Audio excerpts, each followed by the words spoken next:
I mean, when it comes to those relationships, man, and we speak about the politics of just dealing with the city, dealing with the industry, dealing with the market and stuff. These are a lot of different entities that we have to deal with on a lot of different fronts just to make this thing come together, fellas. Yeah. Right. So, I mean, how are cooler heads always prevailing during these? No. Talk to me, Bo. Nah. No. I mean, here's the thing. Him and I, we both Geminis, right? Yeah. So you gonna get both sides of the coin. Now the outside looking in, you may think like, oh man, they always cool. We have arguments with each other. We have arguments with other people, but at the end of the day, it's for the brand. Mm-hmm. Like, you know what I mean? Like we don't let you play us in any kind of way. But we also not here to try to take advantage of you either. Yeah. You know what I mean? Like, let's just everybody do fair business, and we have relationships with you. Let's do it this way, because we had times where we really was like, oh man, we could flip.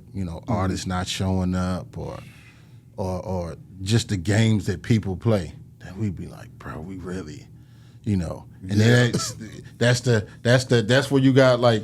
Because it's a crew of us, he may be super upset at this time. Yeah. And then everybody else is like, calm down, we're going to handle it this way. Then, there's times where I'm upset and, he the voice of reason. Yeah. You know what I mean? Like, all right, but he's as pissed as I am. Yeah. But he's like, hey, let's calm down, So it's always, it's always gripes and things like that. It ain't always cooler heads. Sometimes it's like hell break it loose. But you have to, man. But I don't know. But I mean, I don't know if that was your question as far as getting things done, or getting things done too on all of those different fronts. I mean, are y'all sending different people? Okay, you the guy that talks to the city. You the guy that talks to the sponsors. You the one who get to the about artists. The team. Yeah, you gotta have. We gotta. Hell of a team. Yeah. We do got it, though. And it took a while to kind of cultivate. You know what I'm saying? Because, I mean, people, and you've seen it, people weed themselves out. Yeah. Thanks. You got something hot, they want to be a part of it, and saying, and you like, okay, you got another agenda over here. And, you know what I'm saying? But I would say this, the team that we have has been rocking with us for years, man, for years. And I think it's just how we do business. We're stand-up folks. Yeah. I think you'll be very hard pressed to find an artist, a DJ, a stagehand that said they were ever, shafted out of some money or doing some bad business. We just, our team is we just some stand up motherfuckers, man. You know what I'm saying? And women. You know what I'm saying? Like we just don't fuck around. Yeah. It's not difficult to do good business. You know what I'm saying? I think people see that and respect it. I also think that's why we're able to also get some of the artists that we get as well. You know what I'm saying? I mean, Mo was talking about 16, but shit, I would even say before 16, Goodie broke up. Yeah. You know what I'm saying?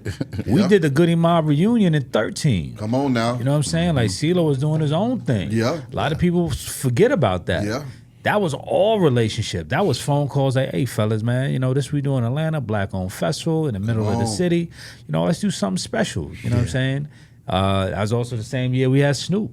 Yeah. That was back in 13. I think that was one of the years I was like, oh, shit. I think that was also one of the years where the other bigger fish in the pond, your Live Nations and the AEGs was like, what's going on over there? Yeah, what y'all doing down there? What's going on over there? Yeah, that year was crazy. Yeah, because 14. Erykah Badu's computer crashed. So Pete Rock, we just happened to have Pete Rock that year.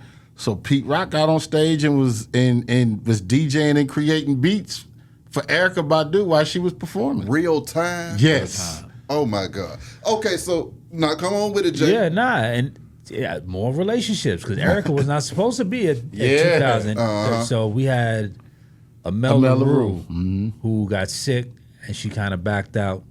And so I called my homegirl. I called Joy. You know Joy? Family. Yeah. I said, Joy. I said, what the fuck? I said, and this was maybe 2.5 weeks before we had to go. I said, Joy, Amel just backed out. She's sick. She ain't gonna be able to do it.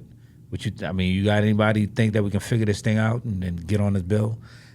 She said, "What about Erykah?" I said, "Badu?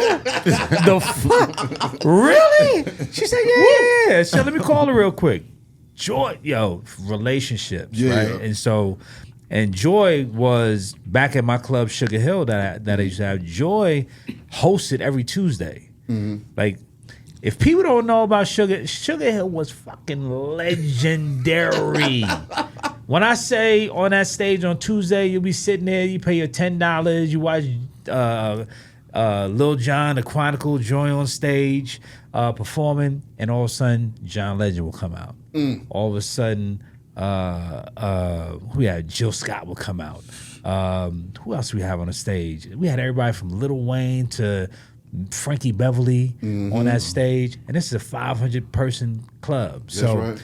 So I think from that time, Joy and I really got tight. And shout out Joy. She performed at the very first one. Yep. Yes. So Joy's like, she called Erykah on three-way, and we on the phone, and Erykah like, well, how much you talking? I said, look, this we paid a medal. This all we got in the budget. Yeah. She said, well, I ain't gonna perform for that, but I'll DJ or do a little set. I said, bet. I don't give a shit. You come out there and just breathe on a mic, whatever. I said, all right, solid. Let's do it. And then as for Moetown, the laptop broke down, and she ended up doing a impromptu performance for like 20, 30 minutes. That shit was dope. When the Live Nations and stuff start tapping y'all on the shoulders, like, okay, brothers, what do y'all got going? We didn't know that this could happen in Atlanta. Right. And y'all start to prove all of the naysayers wrong. What's going on in those conversations? So 13, I told you 13 was when they came a sniffing and came a knocking. And Sniffing and knocking. And so I knew we had to grow. Yeah. Right?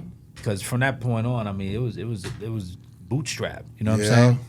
And I said, well, what does a relationship or partnership look like with Live Nation? So we sat down, laid it out, and it was a co-pro agreement. You know what I'm saying? We maintain ownership, but we split profits 50-50. We split expenses 50-50, and we do it together. Okay. I said, bet. Sounds good. Yeah, y'all can use our venue. We can do at Lakewood. I was like, oh, bet. That's big enough. Okay, cool. Yeah. We can do 2 stages. We have one on the parking lot. We can do one. I said, all right, yeah, let's figure this thing out. But Live Nation don't do nothing small. Yeah. So when I started talking budget, and that, they was like, we need some bigger artists. We got to go bigger. I said, bigger? Like, that was the year 14. We had Kendrick Lamar. We had Nas. We had Jhené Aiko. Yeah. Meth and Red. It was Nas. I think it's 20th anniversary of Illmatic. And Kendrick was like bubbling at that moment. Yeah. So Kendrick was like well into the 6 figures as far as like booking. And I ain't never spent that amount on no artist. I said, y'all sure about this shit? And yeah, man. So that was the year we partnered with Live Nation, and that was the most money. That was the most money, we ever lost. It was So that shit was crazy. Wait a minute, hold on. So that was a losing money situation? That was a losing money situation. Okay, fellas. See, now that was a learning lesson right there. And we got to dig into that because my thing is, first of all, One Music Fest is y'all baby. That's okay? Right. This is your baby that you taking to go and partner with the big boys That's with. right. What the fuck was going through? You also remember, but remember though, B, you also have to remember, at the same time that we putting this on, we're training people, introducing people to what a festival is. Right. They wasn't used to people. Everything called themselves a festival. Yeah. But not really a festival. It's a concert. But not with these now they do that. activations. Now everybody call it a festival. Yeah. Back in the day, black folks was like, festivals. With cotton candy and fucking. Right. I go to shows where I actually got a seat. And this is one stage, and, concessions. Nah, we had to train people to be acclimate to what a festival is.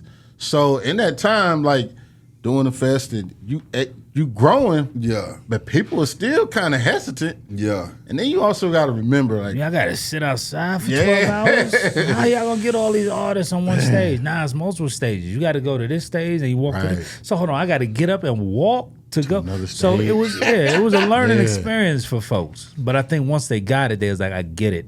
Because, I mean, beyond just music on stage to stage, man, I mean, you got vendors, you got all kind of food trucks, you got merch, you got giveaways, you got games. I mean, you got, and what we found out is it turns into the biggest homecoming ever, Facts. right? So you're going to see folks that you ain't seen in decades or Yeah. years that you're going to run into at festivals just by moving around and kind of experiencing different, activations or programming happening at the festival. So, I mean, that's what we kind of coined ourselves. Like, we the biggest homecoming for the culture in America for the most part. Okay. and if it's not Come on.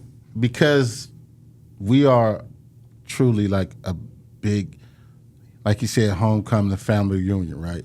And a family reunion is one of the only places where you gonna get different kind of family members all together. You may have like the family members that make a lot of money, or the Yeah. doctors. They not on a regular basis. They not hanging with their hood family members. They not going over here In the trap. Okay, Right. y'all over there. Yeah. Y'all going to shows over here. We not doing that. Yeah. So we created an environment where, like, look, man, we all together. We love each other, and so now you gonna have the hood trap music with the progressive, with the neos, and all of this is in one place, right? Yeah. So now people are coming together and like they getting introduced to new music, but at first, people were apprehensive, like, who gonna be there? I mean, you got Jill Scott,